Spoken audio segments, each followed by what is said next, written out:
Hey guys, and welcome to the second Badger Banter podcast. So today we're going to be talking about mental health, mostly my own, but also what I've seen present itself in the community through their live streams or through private conversations, and how I see streaming affecting us, both good and bad, and how we support each other through that, and how we kind of get through the day to day. So normally when I do a podcast like this, I would have a lot of notes and like an outline. But because this is so personal, I really wanted to speak kind of off the cuff and just kind of let things come out as they do. So if there are moments where I have to stop and think about what I'm saying, forgive me.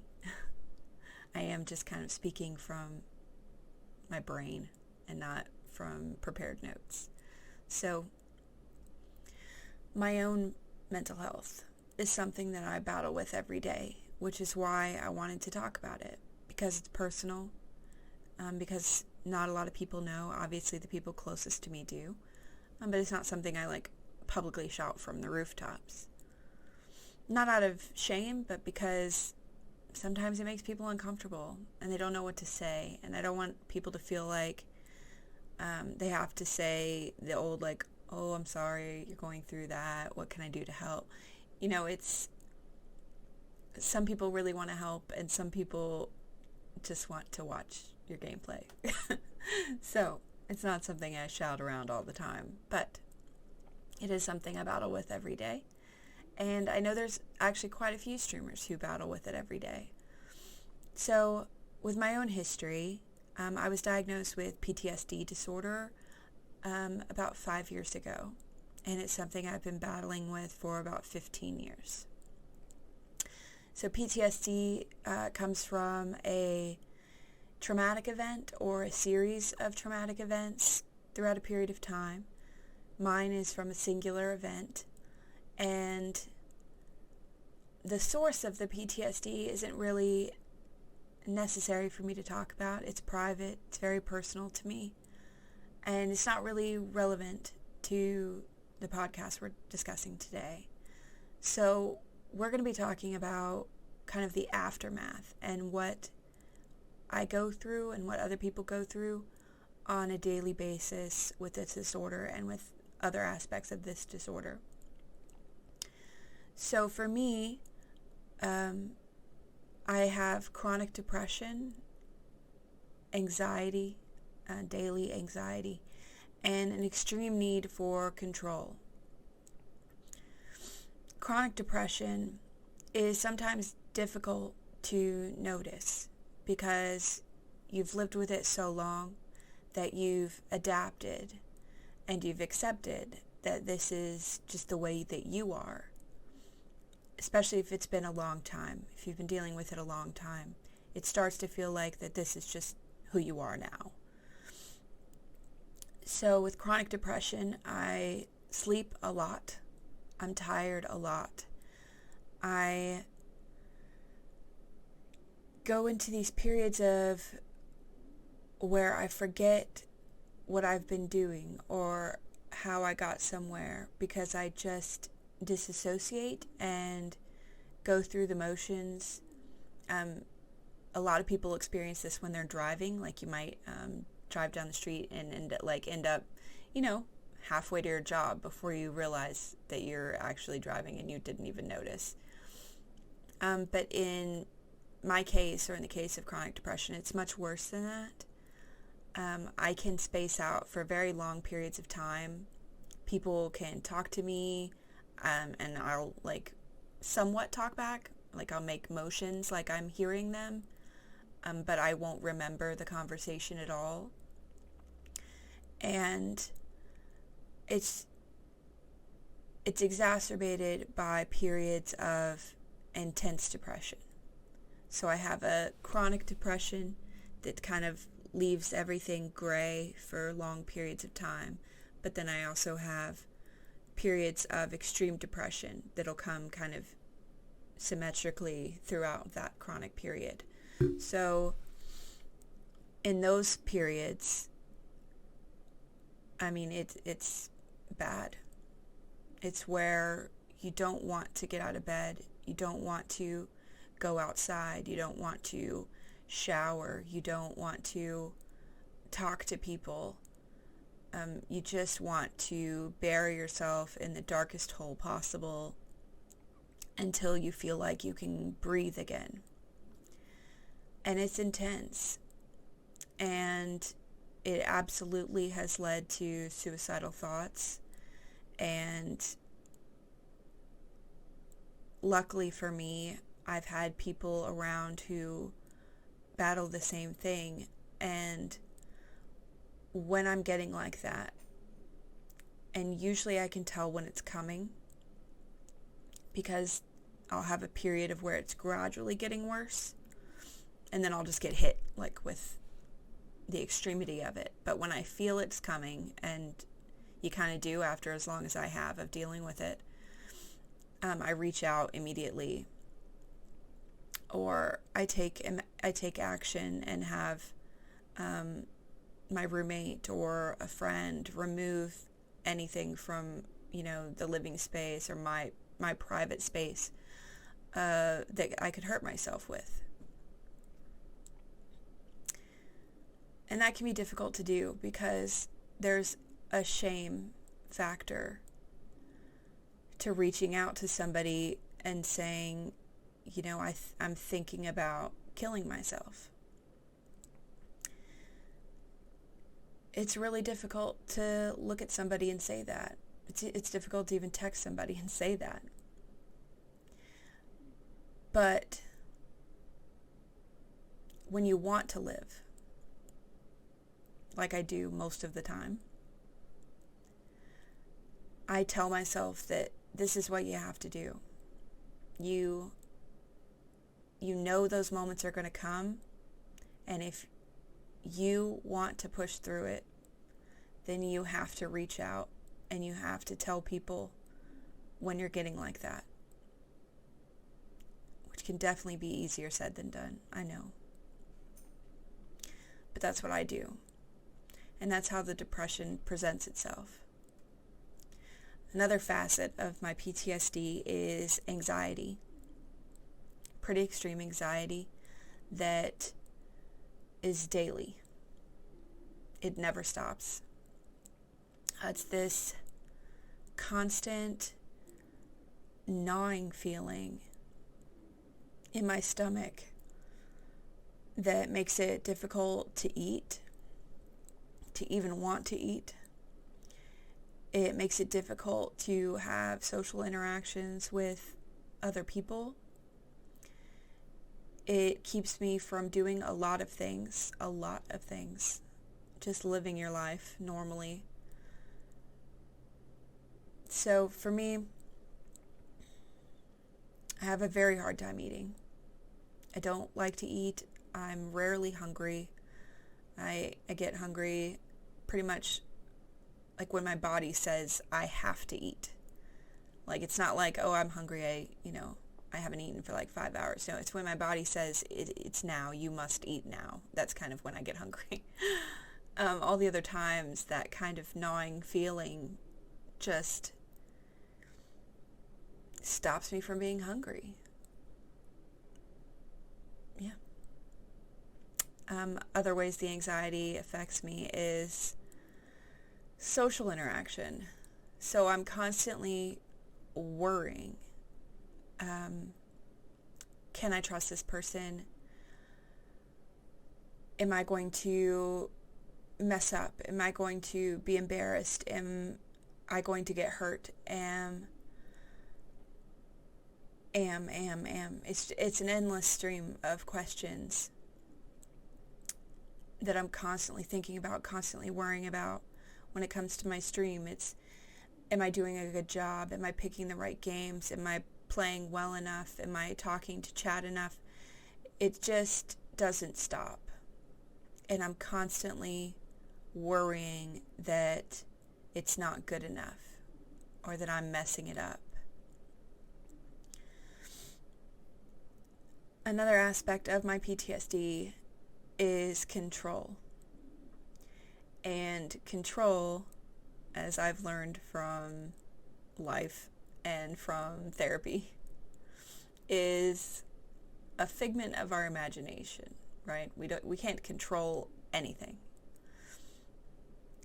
But in my brain, I can control most things.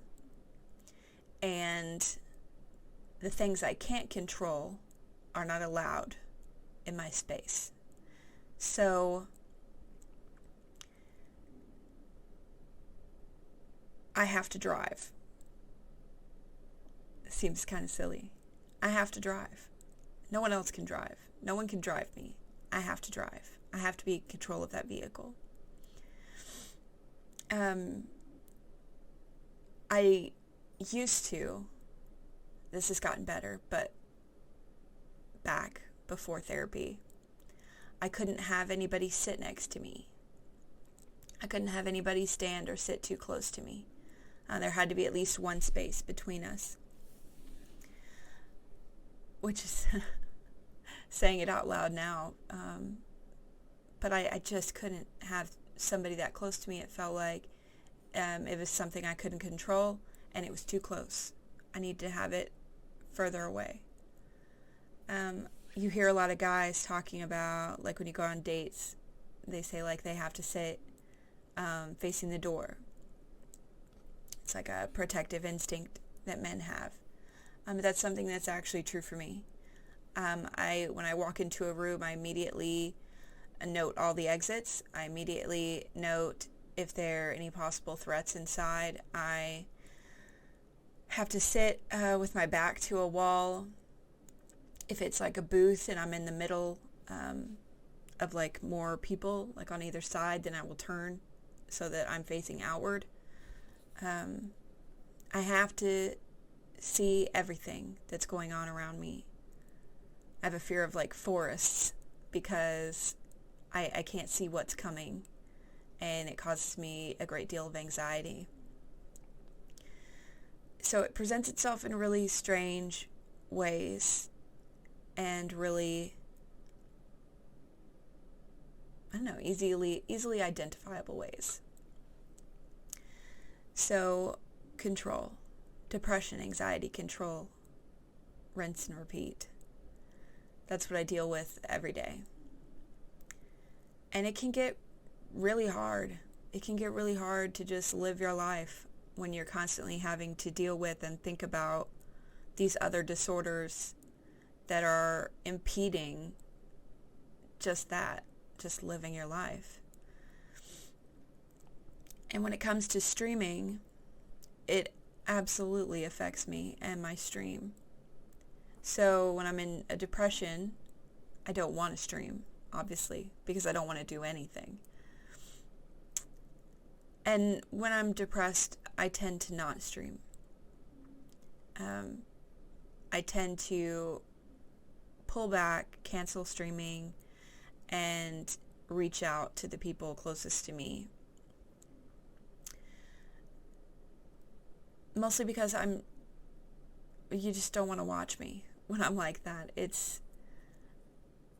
I don't really speak, and I have a hard time focusing on what you're saying, even if it's through text or in chat. And I just space out. And if I was streaming during one of those periods, then I probably would have long stretches of me just staring at the game and forgetting what I'm doing and just going through the motions. And that's the time when I decide, okay, no streaming. You need to just focus on getting yourself out of this or writing it out, which is often the case, just writing it out. My anxiety affects my streaming because it affects me so strongly. Because I'm constantly questioning on if I'm doing well, I'm also constantly questioning if I should quit because I feel like I'm not doing it right or not measuring up to the people around me who I feel are doing it better. And I know they'd say, that's not true. I know. I know that intellectually. I know that. But it doesn't feel that way. And that's a hard feeling to ignore. So it definitely affects my streaming. Probably the most, really, because I deal with the chronic depression and I can stream through that. But the extreme depression comes in periods and I can just take a break when those happen. But the anxiety, that's every day. That's all day. And it definitely has the most effect on streaming. And I did a poll on Twitter where I asked people what kind of diagnoses they're dealing with. And let's see, in this poll, 35% said depression, 40% said anxiety, 10% said another disorder such as ADD, and then 15% that said they had no diagnosed disorders. So I'm not surprised with 40% being so high for anxiety. It's probably the one I hear about most frequently, although depression does come pretty close. Sorry. But depression does come pretty close. But I see a lot of other streamers dealing with the same issues. And maybe it's not for the same reason. Maybe the source of their condition is different. Most likely it is different. But they're dealing with the same types of problems, the same questions, the same sadness. And we all have our ways of coping. Some people use medication. So far I haven't found any that work for me, so I have to work really hard to use external ways of coping, like therapy and meditation, and a lot of self-awareness and a lot of inner dialogue to decipher what is reality and what is my condition. But for other streamers, whether they use medication or, well, in all cases, even if you're using medication, you're using other coping mechanisms in life to deal with it as well. One of the main things we use is support. And like I mentioned in my previous video, the Twitch community is supportive. They are so supportive. And they want to talk to you about what's going on and how they can help. And they want to talk to you about their own problems and their own disorders to try and find somebody who understands what they're going through. And the more similar the person is, the better it makes you feel. So when you're a Twitch streamer battling depression and you meet another Twitch streamer who's battling depression, it can help even more because your lives are so similar. And not only do they know what you're going through in regards to depression, but they know what you're going through as a streamer going through depression.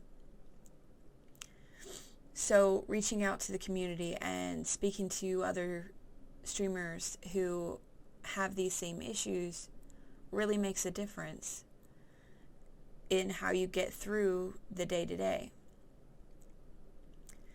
And most of the time, I do reach out to them when I need them.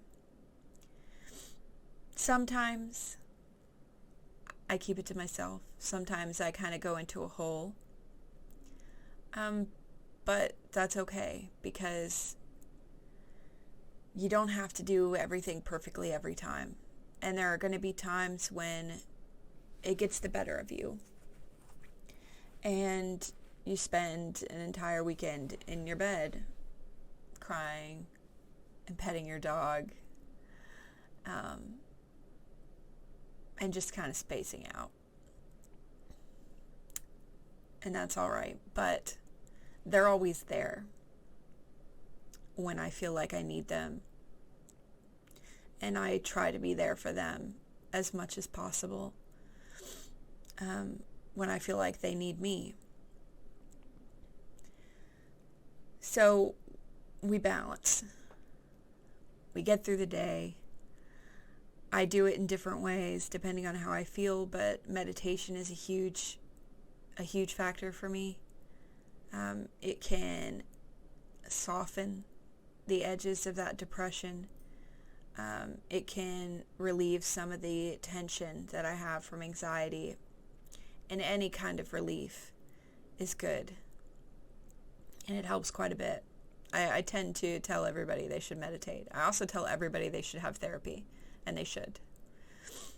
Even if you're fine, even if you're totally fine, I still think therapy is one of the greatest things in the world.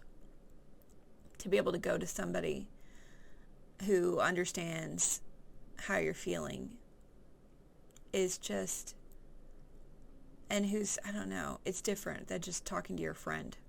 This person doesn't know you. They're unbiased. They're not going to have any judgments on your life. They're not going to have any preconceived notions of how you should be.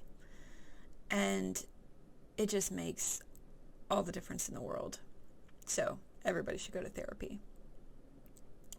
And especially if you feel like you're dealing with one of these disorders that's undiagnosed, then please seek out therapy. Please seek out, if you're worried about money, then try seeking out programs that offer free therapy or counseling. There are resources out there for that. Your job might also provide resources that you don't know about for getting mental health counseling. So, therapy. Meditation, please give it a shot. It's worked wonders for me. Medication. Proper medication prescribed by your doctor or your psychiatrist. Doesn't always work. In my case, I've tried many different kinds. I'm considering going back and trying another kind that I recently heard about and investigated on whether it would work for me. And if I do, then I will maybe talk about that in another podcast on how it's presenting itself, how I'm feeling on a day-to-day, and how it's working. Or if it's not, which is normally the case for me, I don't respond well to narcotics. I either have zero reaction or I have a very bad side effect. Most of the time it's just zero reaction. Most of the time narcotics just don't do anything to me. Just like, I don't know why. We don't know why, but drugs in general don't work for me very well.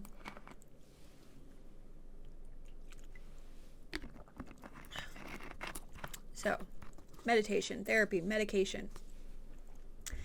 And probably the most important, support. So,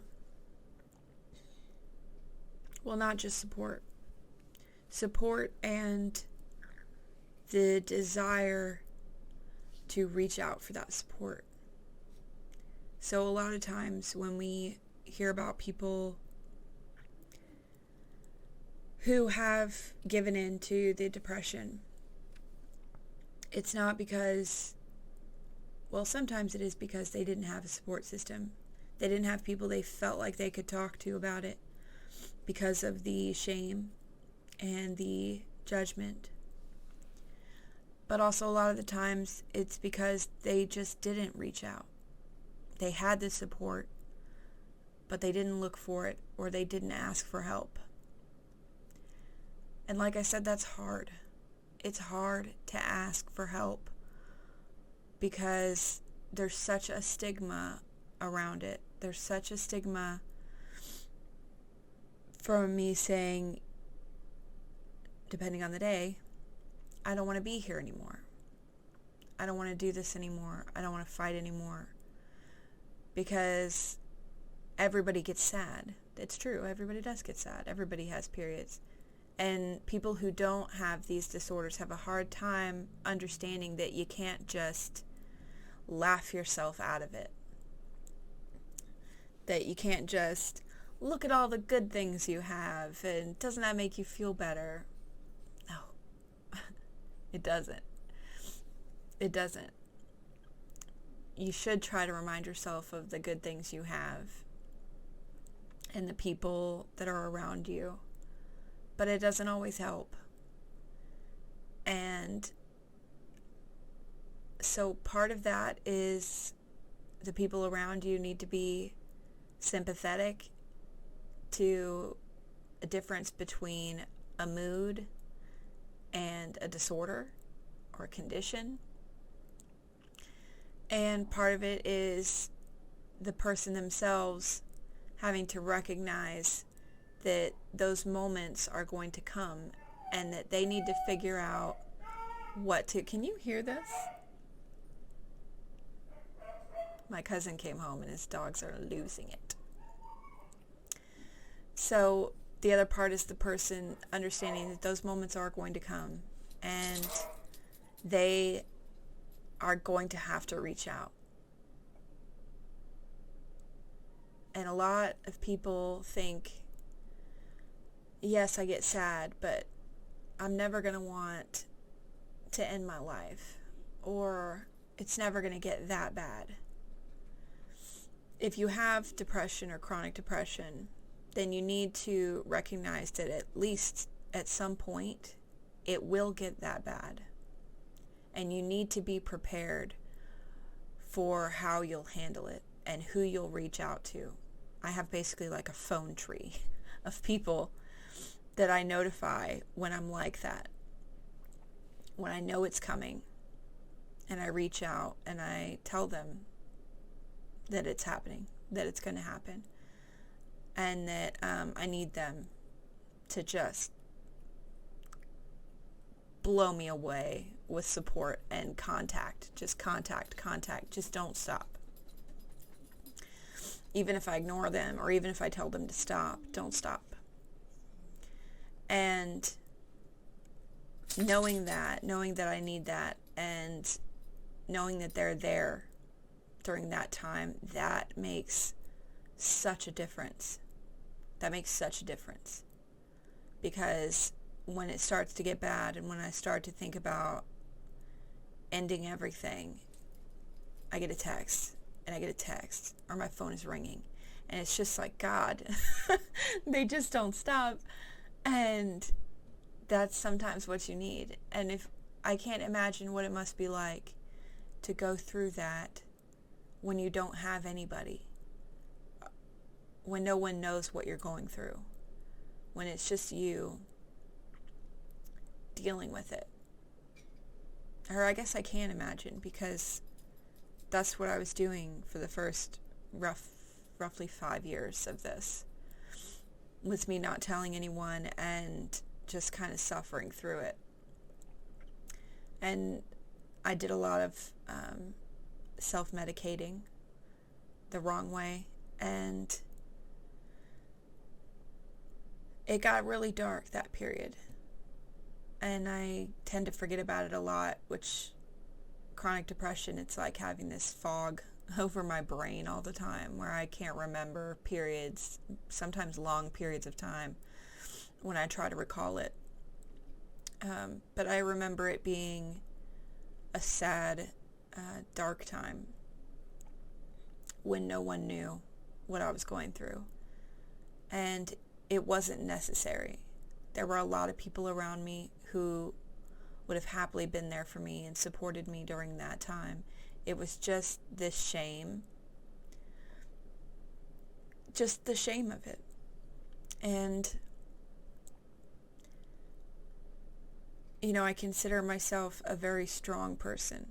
I am a very strong person, a confident person, somebody who does not take shit from anybody. And admitting that a person like that wants to die is just difficult. Difficult to say. it's difficult to say out loud. It's gotten easier for me because I say it a lot now. But back then, admitting what I thought of as weakness was impossible. Because, like I've said with my disorder, control is extremely important. And admitting to an outsider that I'm not in control was unimaginable and not something I could have done, and at least at that moment in time. And it wasn't something I was able to do until after therapy.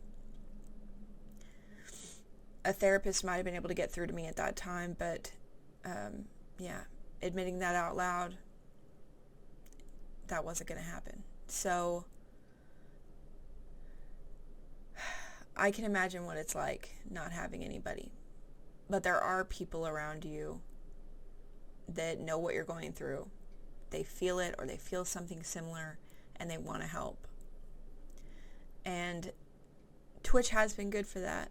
I've met a lot of people through Twitch who are dealing with similar things. And they're there every day saying, "Are you okay?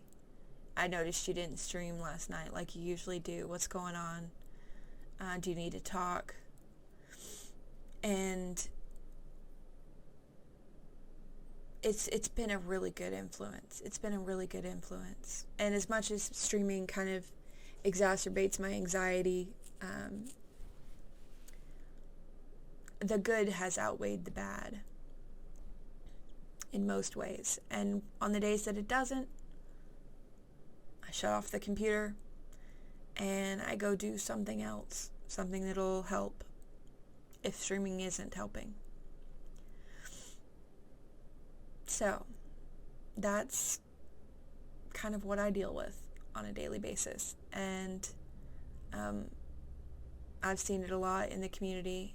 I don't know if maybe I think people dealing with anxiety and depression and things like that do seek out online communities because it's easier for us to talk to people with kind of a wall between us.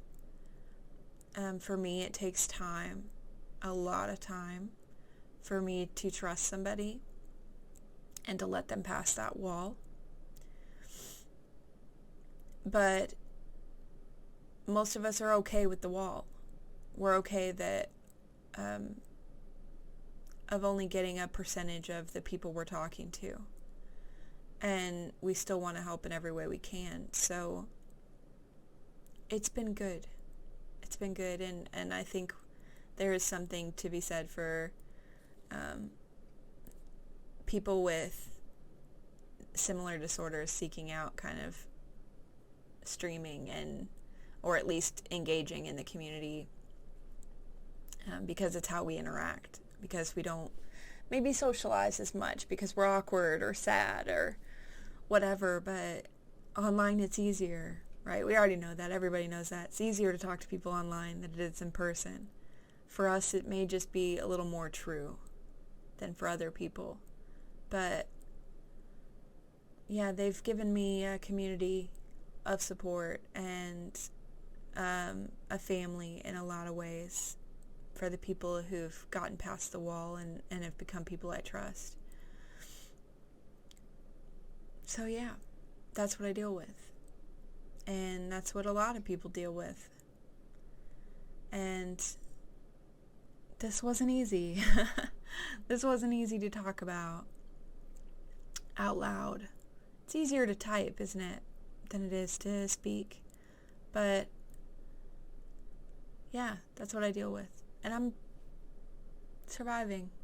I'm getting through every day. Today's a good day, feels like it's a good day so far. And that's kind of what I have to do every day. I wake up and say, what kind of day is this?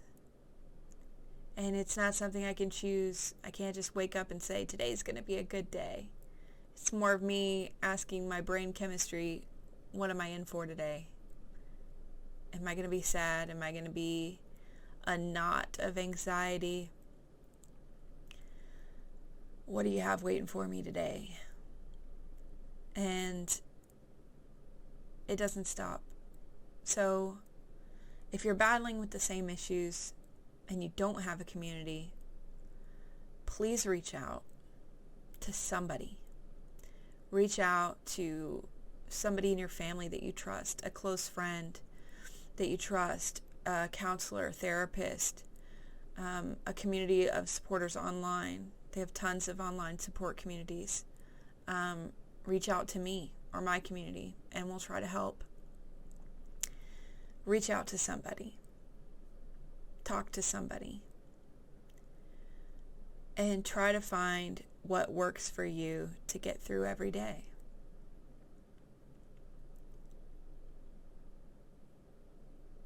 And we'll get through it. I get through it. So you can too. So that's going to be it for number 2 in the Bad Badger podcast? Badger Banter podcast. Yeah. Badger Banter podcast. And I will have another video for you on Friday. Every Friday. One video every Friday. So I will see you in 1 week. Thanks.